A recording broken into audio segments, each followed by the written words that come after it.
অনেকেই আমার কাছে এসে বলে, আমি তো এত খাচ্ছি, শরীরে লাগছে না কেন, ক্রমশ ওয়েট লস হয়ে যাচ্ছে বা ওয়েট বেড়ে যাচ্ছে।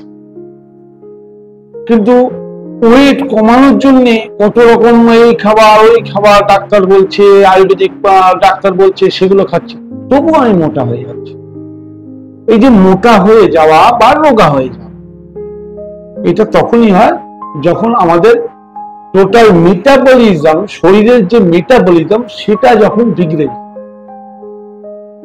তাহলে সেই মেটাবলিজম বিগড়াচ্ছে কেন?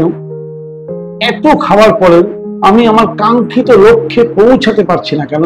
আমি আরো খেয়েই যাচ্ছি, খেয়েই যাচ্ছি, খেয়েই যাচ্ছি। এই জায়গাটা আমার মনে হয় বুঝে নেওয়াটা খুব দরকার আছে। অনেকে মনে করেন খেলেই মোটা হওয়া যায়, অনেকে মনে করেন না খেলেই রোগা হওয়া যায়। দুটোই ভুল, দুটোই ভুল। খেলেও আপনি মোটা হতে পারবেন না যিনি রোগা হচ্ছেন, আর যিনি রেগুলার মোটা হচ্ছেন তিনি না খেলেও রোগা হতে পারবেন। এই জায়গাটা বুঝে নিন, কারণ আপনার শরীরের সিস্টেমের গন্ডগোল থেকে আপনি রোগা অথবা মোটা হচ্ছেন। অর্থাৎ এর মূল যদি জানতে চান, তাহলে আজকের ভিডিওটা পুরোটা দেখা দরকার। একটু অন্য ধরনের ভিডিও, ঠিক কথা, কারণ ইউটিউবে তো এই ধরনের ভিডিও করে না কেউ। একমাত্র স্বাস্থ্য সমৃদ্ধি চ্যানেলই আপনাদেরকে রোজই কিছু না কিছু টিপস নিয়ে আলোচনা করে, এবং হয়তো আপনাদের অনেকেরই বোরিং লাগে, কিন্তু তার মধ্যে অবশ্যই কিছু শুভাকাঙ্ক্ষী লোক আছে যারা জানতে চান এবং শিখতে চান। আমি তাদের অনুরোধের জন্য আজকের ভিডিওটা করছি। হ্যাঁ, যদি হাতে সময় থাকে পুরো ভিডিওটা দেখবেন। আমার মনে হয় জীবনের অনেক কিছু দৃষ্টিভঙ্গি আপনি পাল্টে যেতে পারেন। চলুন শুরু করি আজকের মজার বিষয়। আমি এত খাচ্ছি, তাহলে কেন ক্রমশ ওয়েট লস হচ্ছে, বা আমি এত কম খাচ্ছি কেন আমি মোটা হয়ে যাচ্ছি। সমাজে এর একটা বড় সমস্যা, আমরা এর কারণটা অনেকেই জানি। আচ্ছা, এই দুটো কারণের সঙ্গে মোটা হয়ে যাওয়া বা রোগা হয়ে যাওয়া, দুটোতেই একটা জিনিস দেখুন আপনারা সবাই খুঁজে বেড়াচ্ছেন, সেটা হচ্ছে খাওয়া। আচ্ছা, আমাদের সুস্থভাবে বেঁচে থাকতে গেলে খাওয়াটা জরুরি অবশ্যই, কিন্তু কি খাওয়া জরুরি? আমরা যে খাবারগুলো খাচ্ছি সেই খাবারগুলো কি প্রকৃত স্বাস্থ্যকর খাবার? আপনি বলবেন আপনি জানেন যে সেগুলো স্বাস্থ্যকর নয়। আপনি জানেন সোশ্যাল মিডিয়া বা বহু জায়গায় বহু ইয়েতে বলা হচ্ছে যে এগুলো বিষ খাবার। আপনি জানেন হাইব্রিড খাবার, খাদ্যগুণ তাতে নেই। আপনি জানেন রাসায়নিক পেস্টিসাইড স্বাস্থ্যের জন্য ক্ষতিকর। আপনি জানেন ফাইবার খাওয়া স্বাস্থ্যের পক্ষে ভালো। আপনি জানেন জল বেশি খাওয়া স্বাস্থ্যের জন্য ভালো। আপনি জানেন যোগ প্রাণায়াম এক্সারসাইজ করলে শরীর ভালো থাকে। আপনি এও জানেন যে রেগুলার ঘুমটা টাইম মতো দরকার, কিন্তু সময় পাই না। আমাদের একটাই এক্সকিউজ, সময় পাই না। তাহলে আপনি যখন জানেন যে এগুলো শরীরের জন্য দরকার, আপনি এগুলো সঠিকভাবে মানছেন না, আপনি কি করে আশা করছেন যে এই ইঞ্জিনটি সুষ্ঠুভাবে চলবে? আপনি আপনার বাড়ির ইঞ্জিনটি সুষ্ঠুভাবে চালাতে যতটা যত্ন করেন, আপনার এই ইঞ্জিনটাকে কি তার নামমাত্র যত্ন করেন? ভেবে বলুন তো। আমি জানি আপনি মনে মনে বলছেন না। আমি আজকে একটা গল্প দিয়ে বোঝাবো যে এই সব সমস্যার মূল কারণ কি। দেখুন, আমাদের এই গল্পটা সবাই জানেন, কিন্তু গল্পটা এভাবে কোনদিন ভেবে দেখেননি। ধরে নিন আমি আমার দিয়ে বোঝাচ্ছি, আপনারা বুঝে নিন যার যার নিজের করে। আমার বাড়িতে রেগুলার 4 জন মেম্বার আছে। 4 জন মেম্বারের 4 জনই বাইরে থাকে। এক একজন এক এক সময় বাড়িতে আসে, বুঝে নেন। এবার আমি বাড়িতে আছি, আমি দুপুরবেলা ভাত খাবো বলে আমার 1 মুঠ চাল আমি হাঁড়িতে দিয়ে বসিয়ে দিয়েছি।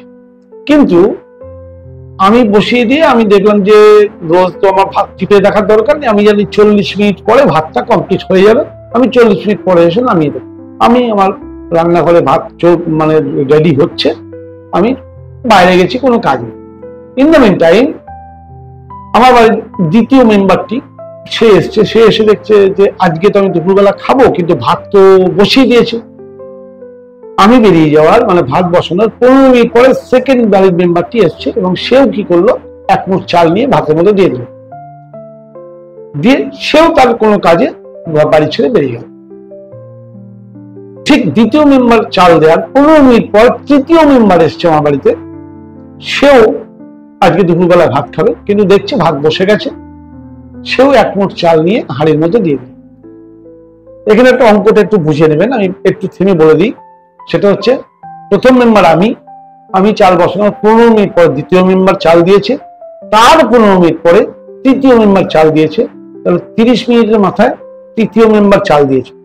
আমি 40 মিনিটের মাথায় এসে, আমি যদি রোজ ভাত বসাই, আমি ভাতটা উল্টো করে দিই। এবার বলুন তো যে ওই ভাতটা কি কেউ খেতে পারবে? কারণ ওইখানে দেখুন, একটা প্রথম আমি যে চালটা দিয়েছিলাম সেটা নর্মাল ভাত যেমন হওয়ার হয়েছে, 2 নম্বর ব্যক্তি যে চাল দিয়েছিল সেটা অর্ধেক সিদ্ধ হচ্ছে, 3 নম্বর ব্যক্তি যে দিয়েছিল পুরোটাই চাল রয়েছে, টোটাল ভাতটাই কিন্তু অগ্রহণযোগ্য। আমাদের কি হয়, আমরা যখন সারাদিনে, আমরা বলি না অনেক খাবার খাই, আমরা সারাদিনে কতবার যে খাই আমরা নিজেরাই জানি না। ফলে কি হয়, প্রতিটা খাবারের একটা ডাইজেশন টাইম আছে। যেমন এই ভাতটি, একটি চাল তার সেদ্ধ হয়ে উপযুক্ত তৈরি হতে 40 মিনিট টাইম লাগে, ঠিক সেরকম প্রতিটা খাবারের একটা ডাইজেশন টাইম আছে। সে কাঁচা খাবারই বলুন, লিকুইড খাবারই বলুন, মানে সবজি তরকারি বলুন, ভাত বলুন, বা আপনি অ্যানিমেল প্রোটিন বলুন।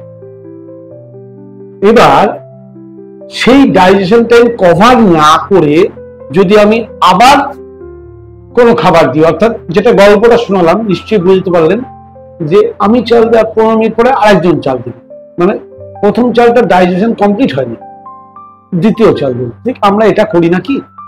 সকালে ঘুম থেকে উঠেই প্রথমে বেডটি, সঙ্গে 2টো বিস্কুট, ঠিক আছে, 8 ঘন্টা যেতে না যেতে আবার একটুখানি ব্রেকফাস্ট, যাই হোক কিছু একটা, তার ঘন্টাখানেকের মধ্যেই আবার স্নান করে অফিস বেরোতে হবে, আবার খাওয়া, অফিস বেরিয়েই বাস থেকে ট্রেন থেকে অফিসের গেটের কাছে পৌঁছে ঢোকার আগে 1 কাপ চা, অফিসে ঢুকে দিনে 36 বার চা, তারপরে দুপুরের লাঞ্চ, তারপরে বিকেলে স্ন্যাক্স, তারপরে রাস্তা বেরিয়ে আবার একটু চা তো হতেই হবে, বাড়িতে এসে একটু গল্প করতে করতে টিভি দেখতে দেখতে একটু এটা ওটা খাওয়া, রাত 10টা 11টা 12টায় ডিনার। কবার খেলেন আপনি? সেই সকালে ভাত বসিয়েছেন, সারাদিন ধরে আপনার উনুনে হাঁড়ি ফুটেই যাচ্ছে।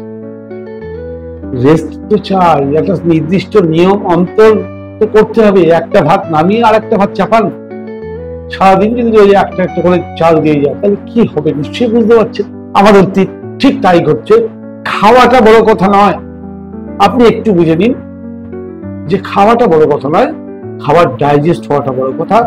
যে রোগা হচ্ছেন সেও এই ভুলটা করছেন, আর যে মোটা হচ্ছেন সেও এই ভুলটা করছেন।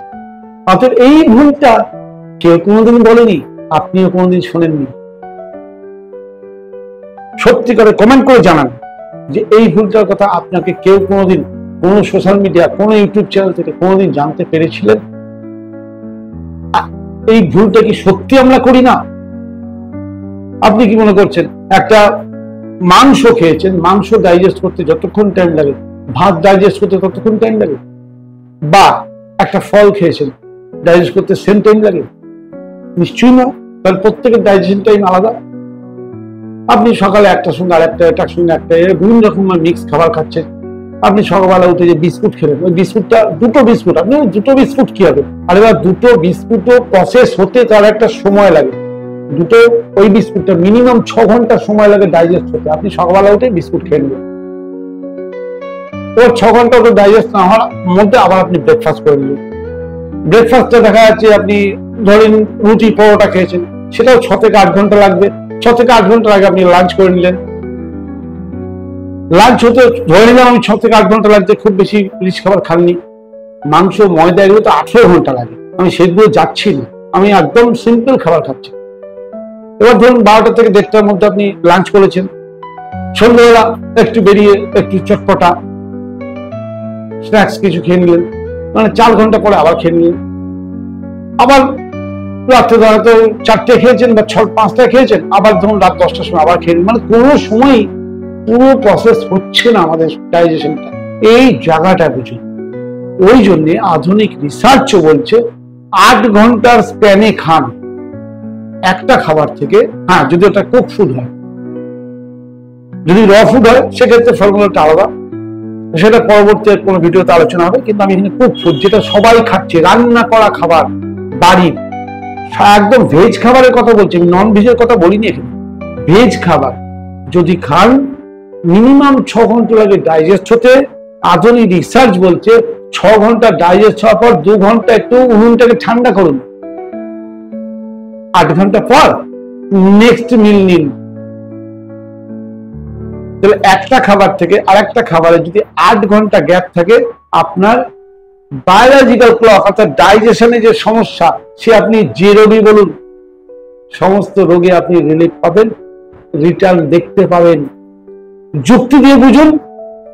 যদি জানতে চান আরো, আপনি গুগলে সার্চ করুন, মেটায় সার্চ করুন, বিভিন্ন বড় বড় বিখ্যাত ডাক্তার কবিরাজের এই নিয়ে বই আছে।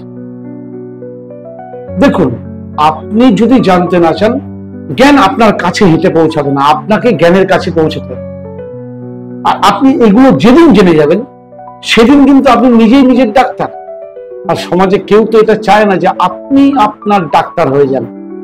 আপনি আপনার ডাক্তার হয়ে গেলে অনেকের লস।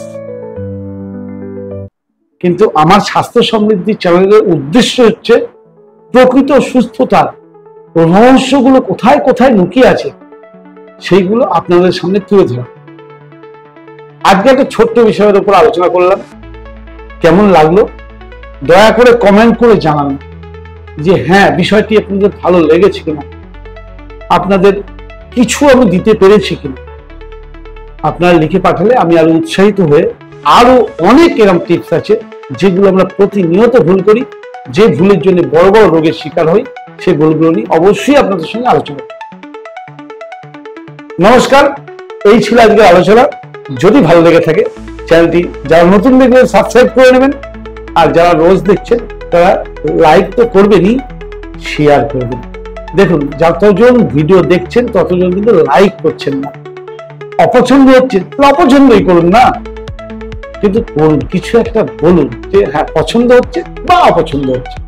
লাইক বটন টিপতে তো কোনো কষ্ট নেই, আমি বুঝতে পারবো যে কতজন আমার ভিডিওটা পছন্দ করছে। ব্যাস এইটুকু। আগামী ভিডিওতে নিশ্চয়ই দেখা হবে। ততক্ষণ পর্যন্ত সুস্থ থাকুন, নিজের মনকে বোঝান এবং জ্ঞান অর্জনের চেষ্টা করুন। নমস্কার।